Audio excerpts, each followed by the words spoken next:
महाराष्ट्र में सियासत लगातार गरमाई हुई है। न सिर्फ शिवसेना पार्टी के नाम और चुनाव चिन्ह को लेकर, बल्कि अब महाराष्ट्र में सियासत तेज हो चुकी है एनसीपी को लेकर। जिस तरह से एनसीपी अध्यक्ष शरद पवार और उनके भतीजे वरिष्ठ नेता अजीत पवार ने कुछ बयान दिए हैं मोदी सरकार के समर्थन में, ऐसे में देखा जाए अटकलें ये तेज हो गई। क्या एनडीए की तरफ शरद पवार का रुख देखने को मिलेगा? क्या अजीत पवार बीजेपी में शामिल हो जाएंगे? खैर, इन अटकलों पर फिलहाल विराम लगा दिया गया है अजीत पवार की तरफ से। और इसी बीच देखा जाए तो एक बार फिर से ध्यान यहाँ पर कर दिया गया है पूरे ही विपक्ष की तरफ से, महाविकास अघाड़ी गठबंधन की तरफ से शिवसेना पार्टी के नाम और चुनाव चिन्ह पर, और दूसरी ही तरफ शिंदे और फडणवीस की सरकार पर।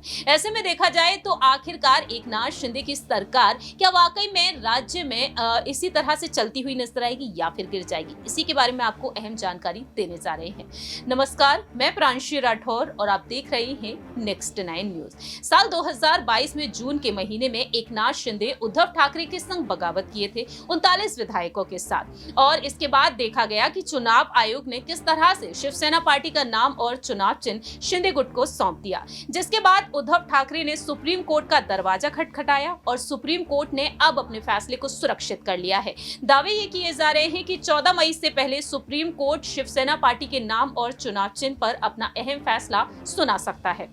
और इसी बीच देखा जाए तो विपक्ष की तरफ से ये दावा किया गया है कि 16 विधायकों की अयोग्यता पर अगर सुप्रीम कोर्ट अहम फैसला सुना देता है, अगर यहाँ पर उद्धव गुट के पक्ष में फैसला होता है तो सरकार अल्पमत में आ जाएगी और गिर जाएगी। और इसी बीच देखा जाए तो यहाँ पर अब एक और बड़ा बयान सामने आ चुका है। दरअसल जानकारी के लिए आपको बता दें कि कोर्ट का फैसला किसके पक्ष में होगा, इसको लेकर तर्क देना शुरू किया जा चुका है। अब इसी बीच यहाँ पर बेहद अहम बड़ा बयान आ चुका है वंचित बहुजन अघाड़ी प्रमुख प्रकाश अंबेडकर का। उन्होंने यहां पर कहा है, कर्नाटक राज्य के विधानसभा चुनाव के बाद महाराष्ट्र के सत्ता संघर्ष का फैसला सुप्रीम कोर्ट में होगा।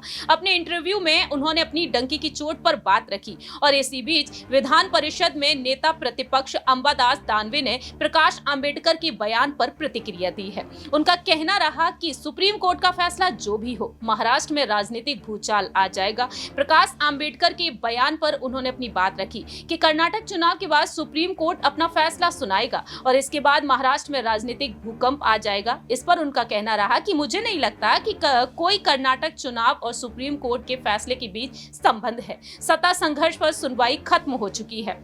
वहीं शिवसेना उद्धव बाला साहेब ठाकरे की तरफ से अब यहाँ पर तकरीबन 69 गांव में जलपूर्ति योजना के जल आरक्षण पर रोक के खिलाफ विधायक और शिवसेना विधायक नितिन बाबू देशमुख के जिला प्रमुख गोपाल भाऊ दातकर ने अकोला से नागपुर तक संघर्ष पदयात्रा शुरू की।